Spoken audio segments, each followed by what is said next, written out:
Halo sahabat PU, kembali di channel Nugroho PU, channel yang membahas tentang bangun rumah dan renovasi rumah. Semangat membangun untuk sahabat PU semua. Saat ini saya sedang berada di lokasi proyek renovasi rumah satu lantai yang dijadikan rumah dua lantai. Sebelumnya, bagi sahabat PU yang mau bangun rumah atau renovasi rumah dapat menghubungi nomor WhatsApp yang ada di deskripsi video ini. Tahapan konstruksi atau strukturnya telah rampung 100% sahabat PU. Saat ini kami sedang dalam proses finishing rumah. Kami sudah mengadakan beberapa material finishing, diantaranya material plafon. Di depan ini adalah rangka holo plafon, rangka metal furing atau holo galvalum atau holo plafon sahabat PU, yang ada dua ukuran yang kami pesan. Yang pertama yang profilnya berukuran 4x4 cm dan yang kedua yang profilnya berukuran 2x4 cm. Panjangnya satu batangnya ada di 4 meteran sahabat PU. Ini profil yang 4x4. Kemudian yang di samping kiri itu adalah profil yang 2x4. Ini nanti akan kita rakit, kita tempelkan ke dinding dan juga ke rangka atap maupun ke balok-balok di atasnya untuk menggantungkan plafon gipsumnya sahabat PU. Untuk sementara di lantai satu ini kami manfaatkan untuk pembahanannya. Jadi bahan-bahan finishing kami datangkan dan kami simpan di sini semuanya. Pun kami sudah mengorder granit tile berukuran 60-60. Dalam hal ini kami beli produknya Sandimas, yang mana motifnya ini sudah sesuai dengan pilihan, atau kami sudah berdiskusi dengan owner atau pemilik rumah ini mengenai motif dari granit Sandimas ini sahabat PU. Di atas granit itu terdapat kasa plafon yang tujuannya untuk menjadi sambungan pengomponan plafon sahabat PU. Kasa ini gulungan-gulungannya ini lebarnya ada di 1,5 cm. Tujuannya untuk dipasang di sambungan antar plafon supaya komponnya itu tidak retak sahabat PU.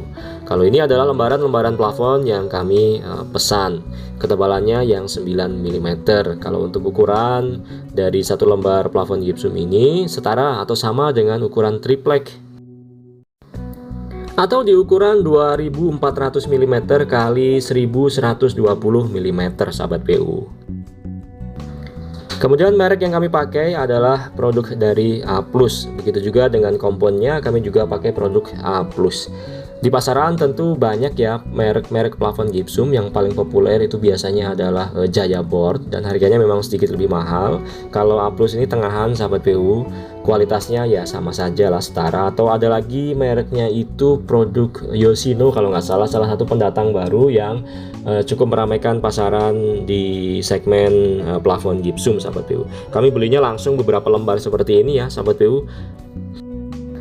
Ada dua warna di permukaan plafon gipsum ini sahabat PU. Ada yang warnanya coklat dan warnanya abu-abu. Yang warnanya coklat itu biasanya ada brandnya atau logonya. Itu biasanya kita letakkan di bagian atas ya.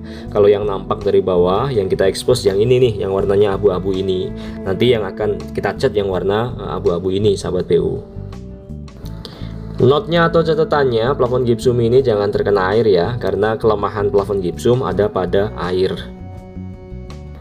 Kemudian untuk kelistrikan di rumah ini juga sebagian besar sudah masuk untuk instalasinya. Bahkan kami sudah mulai memasang outlet kelistrikan sahabat PU berupa saklar lampu ya. Ini kami pakai produk dari Nero sahabat PU.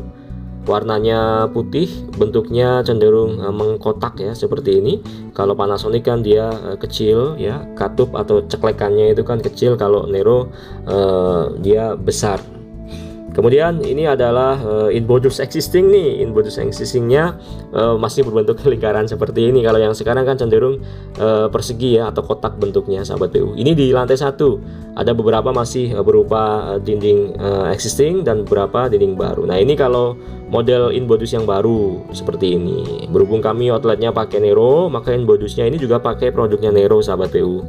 Nah ini dua ya, dua ini bisa jadi nanti yang satu adalah saklar, yang satu stop kontak misalnya, atau dua-duanya mungkin saklar seperti itu. Kemudian untuk jenis kabel yang kami pakai itu adalah yang NYM sahabat PU. Kami pakai produk dari Eterna atau kalau enggak Supreme ya, kedua merek itu setara sahabat PU kualitasnya. Ada beberapa ukuran, kami ada yang pakai 3x25 ya, ada yang 3x15 dan ada yang 2x1,5 sahabat PU. Jadi kabel-kabel yang besar yang 2,5 itu biasanya kami pakai untuk stop kontak. Kalau untuk lampu-lampu kita pakai yang 1,5 sahabat PU.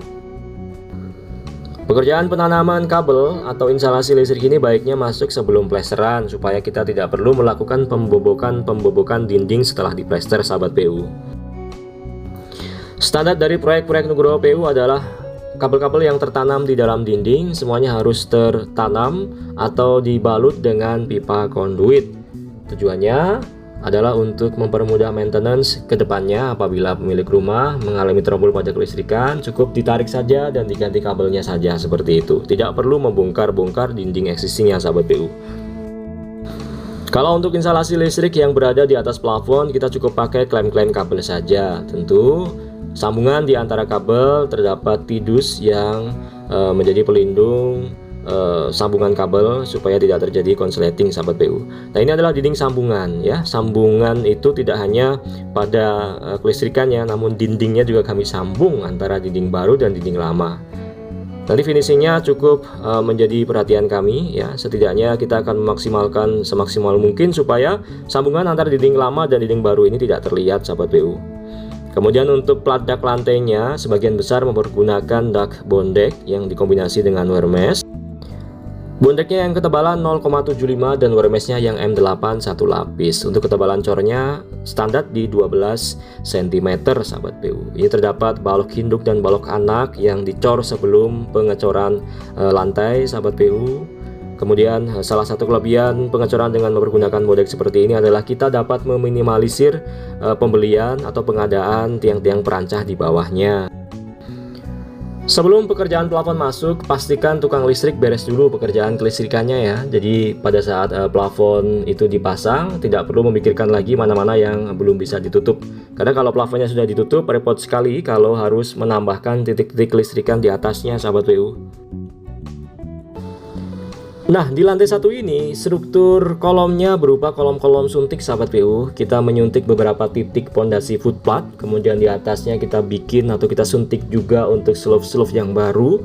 Kemudian di atasnya menerus ke kolom-kolom strukturnya, yang mana kolomnya berupa kolom pipih, dia rata terhadap dinding. Makanya dinding-dinding existing ini kita potong-potong sebelumnya dan kita suntik atau kita masukin dengan pembesian kolom yang baru sahabat PU. Dari hal tersebut, makanya bisa jadi proyek renovasi itu costnya justru lebih mahal jika kita bandingkan dengan bangun rumah dari nol. Jadi belum tentu ya bahwa renovasi itu bisa lebih hemat, itu belum tentu. Terutama untuk pekerjaan renovasi, kami tim Nugroho PU harus ke lokasi dulu. Kita pastikan tindakan apa saja yang harus kita lakukan, baru kita dapat menghitung RAB-nya sahabat PU. Fokus di proyek ini untuk saat ini memang ada pada pekerjaan kelistrikan sahabat PU. Saya mau memastikan bahwa kelistrikan sudah terpasang dengan baik terlebih dahulu semuanya, baru segera kita bisa memasang plafonnya.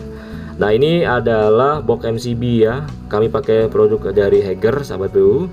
Jadi kita tuh membagi jalur-jalur listrik ya, untuk stop kontak sendiri, untuk lampu sendiri, untuk AC sendiri, seperti itu misalnya. Sahabat PU, saya pikir demikian yang dapat saya bagikan. Sedikit review progres renovasi rumah satu lantai yang dijadikan rumah dua lantai. Semoga menginspirasi sahabat PU semangat membangun.